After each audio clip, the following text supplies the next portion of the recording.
नमस्कार। बहुत स्वागत है आप सभी दर्शकों का कर्क राशि के लिए शनि नक्षत्र परिवर्तन के इस वीडियो में।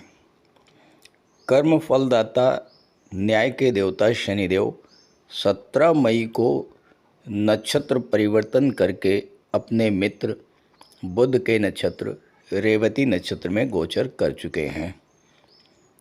रेवती नक्षत्र में ही गोचर करते हुए शनि 27 जुलाई को वक्री हो जाएंगे और वक्री अवस्था में ही नक्षत्र परिवर्तन करके 9 अक्टूबर को अपने ही नक्षत्र उत्तरा भाद्रपद में गोचर करेंगे। उत्तरा भाद्रपद में आकर शनि मार्गी होंगे और पुनः 8 फरवरी 2027 को रेवती नक्षत्र में गोचर करेंगे और 3 जून 27 तक रेवती में ही रहेंगे। तो इस तरह से रेवती नक्षत्र में शनि का गोचर 2 बार होगा। पहली बार 17 मई से 9 अक्टूबर के दौरान और दूसरी बार 8 फरवरी से 3 जून के दौरान। शनि का रेवती में गोचर और 2 जून से 18 अक्टूबर तक गुरु की दृष्टि शनि पर पड़ने से इस पूरे गोचर काल में शनि पर गुरु और बुध जैसे शुभ ग्रहों का प्रभाव तो रहेगा ही, रेवती जैसे शुभ नक्षत्र का प्रभाव भी शनि पर रहेगा, जिससे शनि जन्य कष्टों में कमी आएगी और शनि गोचर के शुभ फल प्राप्त होंगे। तो कर्क राशि के जातकों पर इस गोचर का क्या प्रभाव पड़ेगा, इसी पर चर्चा करेंगे इस वीडियो में। लेकिन उससे पहले एक संक्षिप्त जानकारी रेवती नक्षत्र के बारे में और रेवती में शनि गोचर के प्रभाव, इस पर भी चर्चा करेंगे ताकि आप इस गोचर को अच्छे से समझ सकें और पूरे गोचर का लाभ ले सकें। ये विश्लेषण आपकी चंद्र राशि के आधार पर किया जा रहा है और वीडियो के अंत में मैं आपको रेवती नक्षत्र से संबंधित कुछ संक्षिप्त उपाय भी बताऊंगा। तो पहले समझते हैं कि रेवती नक्षत्र में शनिदेव का क्या प्रभाव पड़ता है। रेवती नक्षत्र क्रम में 27वां नक्षत्र है, अंतिम नक्षत्र है, जिसके बाद नए सिरे से नक्षत्र का क्रम शुरू होगा। बुध के द्वारा शासित इस अंतिम नक्षत्र में शनि का प्रवेश एक बड़ा कार्मिक बदलाव लेकर आएगा, जो आध्यात्मिक विकास, नई शुरुआत और जीवन में गहरे परिवर्तन का सूचक है। वर्तमान में शनिदेव अपने ही नक्षत्र उत्तरा भाद्रपद में गोचर कर रहे हैं और 17 मई को रेवती नक्षत्र में गोचर करेंगे। अब यहाँ पर शनि मंगल का दुर्योग भी 11 मई को समाप्त हो चुका है। 2 जून को देवगुरु बृहस्पति भी अपनी उच्च की राशि कर्क राशि में गोचर करेंगे और शनि पर गुरु की दृष्टि पड़ेगी तो शनि का नकारात्मक प्रभाव कम होगा। रेवती नक्षत्र सुख समृद्धि का नक्षत्र है, क्योंकि इस नक्षत्र में आकर दैत्य गुरु शुक्र उच्च के हो जाते हैं। तो ये गोचर आपके लिए बेहद अनुकूल रहने वाला है। जिन जातकों पर 7.5 या ढैया गतिमान है, उन्हें इससे भी राहत मिलेगी जब शनि रेवती नक्षत्र में गोचर करेंगे। ध्यान दीजिएगा, शनि सौर मंडल के अंतिम ग्रह हैं।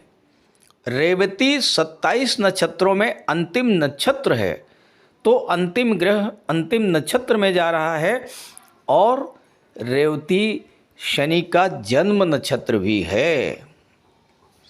17 मई को शनि रेवती नक्षत्र में जाएंगे और 9 अक्टूबर तक रहेंगे।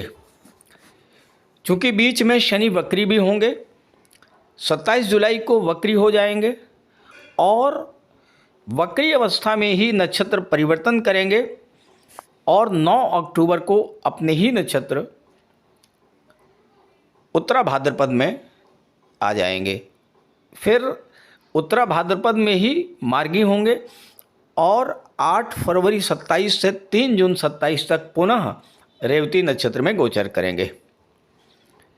रेवती नक्षत्र के स्वामी हैं बुध और बुध शनि के मित्र हैं। साथ ही साथ रेवती शनि का जन्म नक्षत्र भी है, इसलिए रेवती नक्षत्र शनि को अत्यंत प्रिय है। रेवती एक मृदु और सात्विक नक्षत्र है। रेवती का अर्थ ही होता है सुंदर, समझदार, धनी और ऐश्वर्यशाली। रेवती नक्षत्र भगवान विष्णु का प्रिय नक्षत्र है, क्योंकि रेवती मधुर और सौम्य नक्षत्र है। रेवती नक्षत्र को मोक्ष प्रदायक माना गया है। इस नक्षत्र में धन और ऐश्वर्य देने वाले ग्रह शुक्र उच्च के हो जाते हैं। तो कोई भी शुभ कार्य करना हो, घर बनाना हो, गृह प्रवेश करना हो, आभूषण खरीदना हो, जमीन खरीदना हो, नए घर नए वाहन की प्राप्ति या शादी ब्याह के कार्य, इस तरह के मांगलिक कार्य इस नक्षत्र में होते हैं। इस नक्षत्र के देवता हैं पूषा, और पूषा एक वैदिक देवता हैं। रेवती नक्षत्र के सिंबल हैं मृदंग, शंख, मछली, हाथी और चमेली का फूल। शंख हर शुभ कार्य में पूजा पाठ के शुरुआत में बजाया जाता है। मछली शुभता का प्रतीक है, जल में रहती है। रेवती नक्षत्र मीन राशि में आ जाता है और मीन राशि जल तत्वीय राशि है। शनि भी मीन राशि में है और मीन का सिंबल भी मछली है। तो ये नक्षत्र विदेशी व्यापार, धार्मिक यात्राओं, export import, travel and tourism, इन क्षेत्रों से जुड़े हुए व्यक्तियों के लिए भी बेहद अनुकूल रहेगा। अगला सिंबल इसका हाथी है। हाथी यानी राजसत्ता। तो जो लोग गवर्नमेंट जॉब में हैं, गवर्नमेंट पॉलिसीज़ बनाते हैं, शासन प्रशासन में हैं, उनके लिए भी ये गोचर अति उत्तम होगा। बुध हैं बुद्धि के कारक और शनि है कर्म के कारक। तो जो लोग बुद्धि और वाणी से रिलेटेड क्षेत्रों में कार्य कर रहे हैं, वकालत है, कंसल्टेंसी है, शिक्षा है, व्यापार है, आईटी सेक्टर है, मैनेजमेंट का क्षेत्र या शेयर मार्केट, उनके लिए भी ये गोचर बेहद अनुकूल रहने वाला है। अब एक बात समझिएगा ध्यान से, हाथी झुंड में रहता है। तो वो जातक जिनका जन्म रेवती नक्षत्र में हुआ है, वो परिवार के प्रति समर्पित होते हैं। खास करके अगर महिला हैं तो वो अपने घर, अपने परिवार के लिए विशेष समर्पित होती हैं। अब प्रश्न ये है कि शनि जब रेवती नक्षत्र से गुजरेगा तो क्या सब कुछ अच्छा ही होगा? देखिए, रेवती नक्षत्र गंडमूल नक्षत्र यानी कि ठहराव का नक्षत्र है। तो यहाँ पर हम रुकते हैं, अपने एक्शंस का रिव्यू करते हैं, तब आगे बढ़ते हैं। तो इससे चीज़ें स्लो हो जाती हैं। और वैसे भी शनि हर एक कार्य को स्लो कर देता है। तो होगा ये कि आप किसी कार्य की शुरुआत तो बड़े उत्साह के साथ करेंगे, लेकिन थोड़े समय के बाद कार्य के प्रति उदासीनता आ जाएगी। विघ्न, बाधा और दूसरी तरह की रुकावटों के जो दूसरे कारक ग्रह हैं वो हैं केतु, और केतु मघा नक्षत्र में गोचर कर रहे हैं। मघा नक्षत्र भी गंडमूल नक्षत्र है। तो कार्य में धीमापन आएगा, रुकावट आएगी, फ्रस्ट्रेशन भी बढ़ेगा और कभी कभी कार्य को बीच में छोड़ने का मन होगा। यहीं पर आपको सावधान हो जाना होगा। हालांकि ओवरऑल इसका इफेक्ट अत्यंत शुभ और लाभ देने वाला होगा। तो ये है कर्क राशि के जातकों की कुंडली। शनिदेव का गोचर आपकी कुंडली के 9वें भाव में है।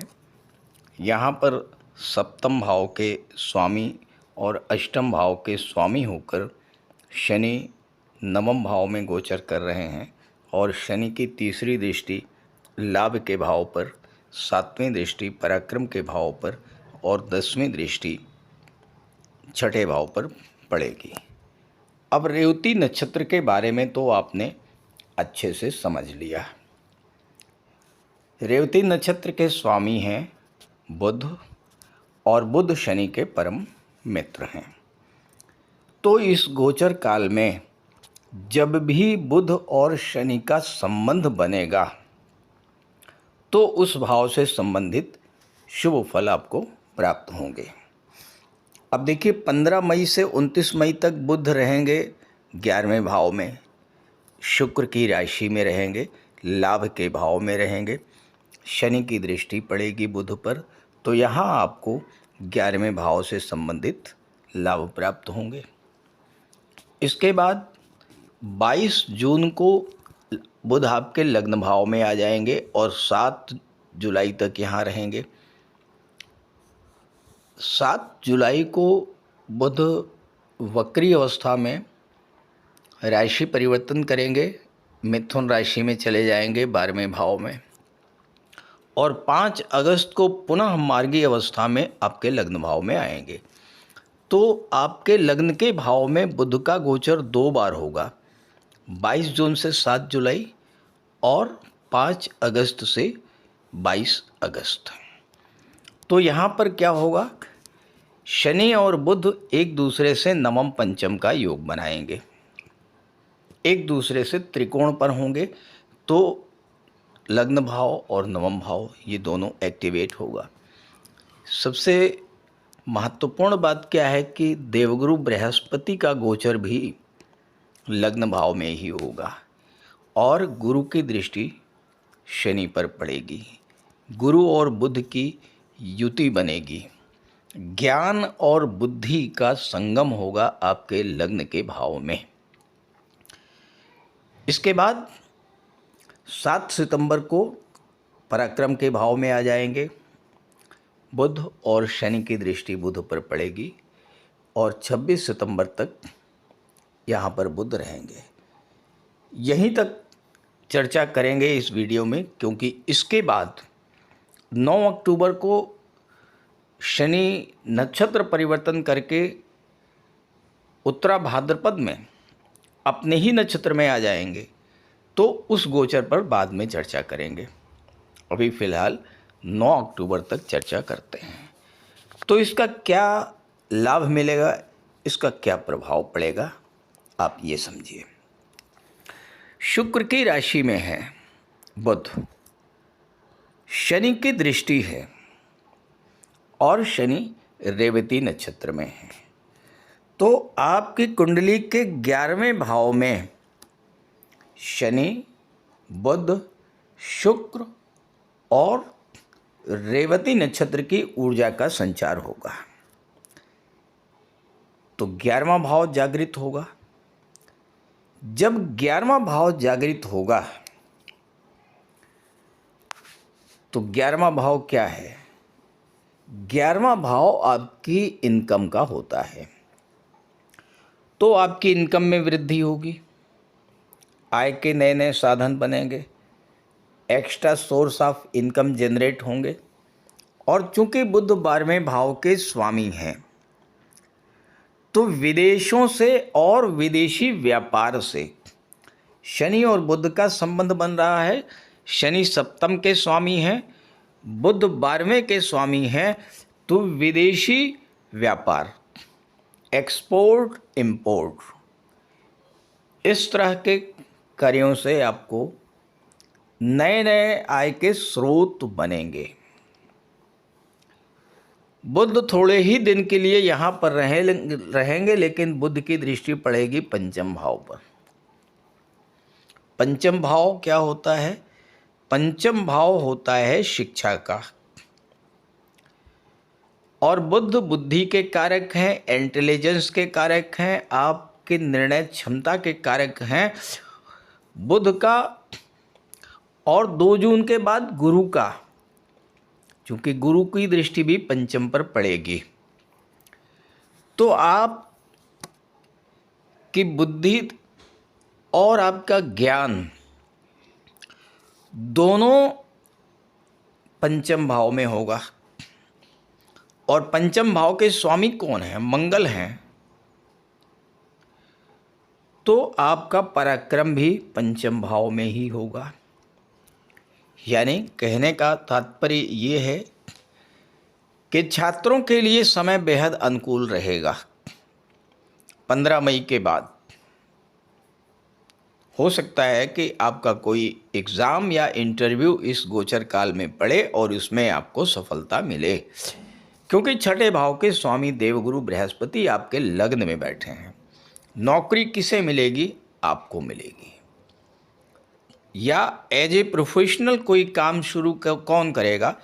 आप करेंगे, क्योंकि 6th लॉर्ड जो है वो आपके लग्न में बैठे हुए हैं।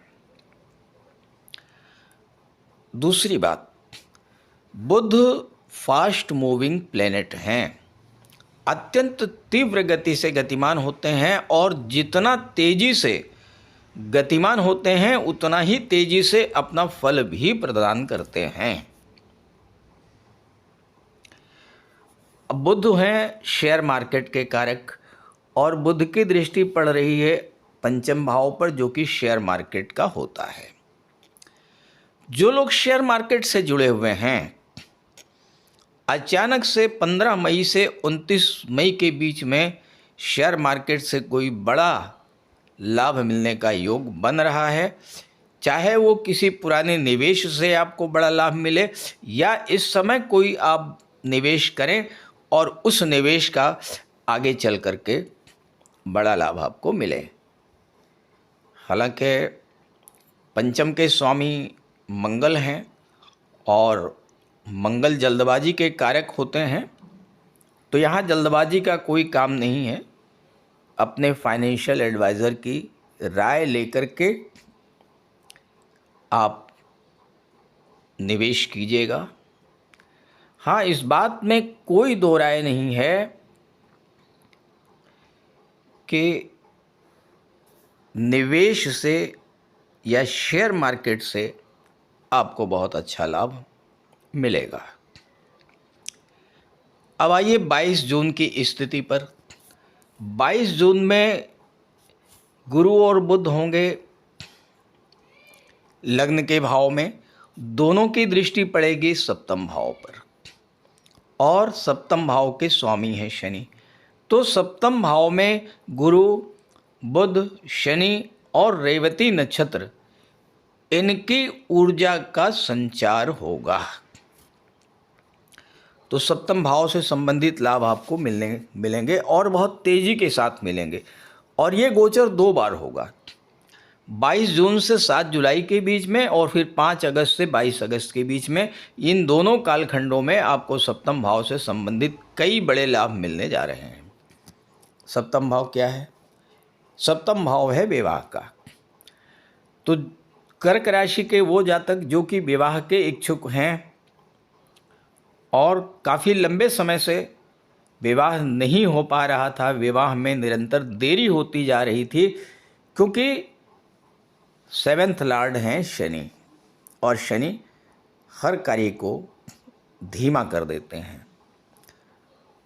अब गुरु बुध का जब प्रभाव होगा, आप अपने विवाह को लेकर के सही निर्णय ले पाएंगे, सही डिसीजन ले पाएंगे, सही रिश्ता तय कर पाएंगे और इन्हीं गोचर काल में आपका विवाह भी संपन्न हो जाएगा। सप्तम भाव जो है ये व्यापार को दर्शाता है, पार्टनरशिप में दर्शाता है। और इस समय अगर आप पार्टनरशिप में कोई व्यापार शुरू करना चाहते हैं तो बहुत अच्छा समय रहेगा, क्योंकि गुरु और बुध दोनों शुभ ग्रह हैं और 2 शुभ ग्रहों का और साथ ही साथ रेवती नक्षत्र का प्रभाव 7वें भाव पर रहेगा। तो पार्टनरशिप में व्यापार करने के लिए अच्छा योग बनेगा। बहुत अच्छे पार्टनर भी आपको इस समय मिलेंगे। इसी गोचर काल में 22 जुलाई को शनि वक्री हो जाएंगे। वक्री होने का अर्थ ही क्या है? वक्री होने का अर्थ ये है कि एक भाव पीछे का फल प्रदान करेंगे, यानी अष्टम का भी फल प्रदान करेंगे। और अष्टम भाव में बैठे हैं राहु, तो दोनों का संबंध कहाँ से बनेगा? धन भाव से बनेगा। जब बुध 5 अगस्त से 22 अगस्त के बीच में लग्न के भाव में आएंगे और शनि 22 जुलाई को वक्री हो जाएंगे, तो उस गोचर काल में अष्टम भाव से संबंधित फल भी आपको प्राप्त होंगे। यानी अचानक से धन लाभ का भी बहुत अच्छा योग बनेगा।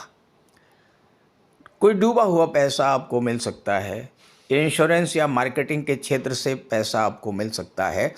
और शनि जो हैं वो रियल इस्टेट को शो करते हैं, तो रियल इस्टेट या प्रॉपर्टी से संबंधित कार्यों से आपको धन की प्राप्ति हो सकती है। जो लोग बिल्डर हैं, आर्किटेक्ट हैं, बिल्डिंग मटेरियल सप्लायर हैं, उनके व्यापार व्यवसाय में जो मंदी की स्थिति बनी हुई है, वो मंदी की स्थिति 5 अगस्त से 22 अगस्त के बीच में अचानक से तेजी की ओर बढ़ती हुई दिखाई देगी, क्योंकि 7वें भाव पर गुरु बुध दोनों का प्रभाव है और अष्टम भाव भी जागृत होगा, तो आकस्मिक घटनाएं घटेंगी, आकस्मिक धन लाभ आपको होगा। लेकिन इस बात का जरूर ध्यान रखिएगा कि स्वास्थ्य संबंधी समस्याएं भी डेवलप हो सकती हैं, तो स्वास्थ्य का भी आप विशेष ध्यान रखिएगा 22 जुलाई के बाद। इसके बाद बुध आ जाएंगे 7 सितंबर को 3rd हाउस में। यहाँ पर शनि का सीधा दृष्टि संबंध बनेगा 7 सितंबर से 26 सितंबर। अब देखिए, बुध हैं बुद्धि के कारक, इंटेलिजेंस के कारक, आपके निर्णय के कारक। तीसरा भाव आपके कम्युनिकेशन पावर को दर्शाता है, डॉक्यूमेंटेशन को दर्शाता है। इस गोचर काल में आपकी कम्युनिकेशन पावर बेहद स्ट्रांग होगी। आप अपनी बात बहुत अच्छे तरीके से लोगों के सामने रख पाएंगे और अपनी वाणी और अपनी बुद्धि के प्रभाव से कार्य क्षेत्र में एक बड़ा परिवर्तन, एक बड़ी उन्नति तो देखने को मिलेगी ही, साथ साथ भाग्य का भी भरपूर साथ आपको मिलेगा जब बुध की दृष्टि 9वें भाव भाग्य के भाव पर पड़ेगी। हाँ, ये ज़रूर है, इस पूरे गोचर काल में शनि 9वें भाव में है तो यात्राएं ज़रूर होंगी। किसी लंबी यात्रा पर जाना पड़ सकता है, विदेश यात्रा पर जाना पड़ सकता है। ट्रैवल और टूरिज़्म से जुड़े हुए जो लोग हैं उनके लिए समय अच्छा रहेगा। और ये जो मैंने कालखंड बताया था 22 जून से 7 जुलाई और 5 अगस्त से 22 अगस्त, इस गोचर के दौरान आप अपने परिवार के साथ किसी लंबे टूर पर भी जा सकते हैं, किसी पिकनिक स्पॉट पर भी जा सकते हैं, किसी मनोरंजक स्थल पर जा सकते हैं घूमने के लिए। 3rd हाउस पर शनि और बुध का प्रभाव रहेगा, रेवती नक्षत्र का प्रभाव रहेगा और 3rd हाउस दर्शाता है डॉक्यूमेंटेशन को। शनि सप्तम के स्वामी हैं। इस समय कोई बिजनेस डील, कोई डॉक्यूमेंटेशन, कोई एग्रीमेंट, कोई कॉन्ट्रैक्ट आप अचानक से और बहुत तेज़ी के साथ पूरा करने की स्थिति में होंगे और वाणी का वर्चस्व होगा आपके पास। तो अपनी वाणी के प्रभाव से आप अपने बिजनेस पार्टनर को भी, लाइफ पार्टनर को भी एक तरह से अपने कंट्रोल में रखेंगे।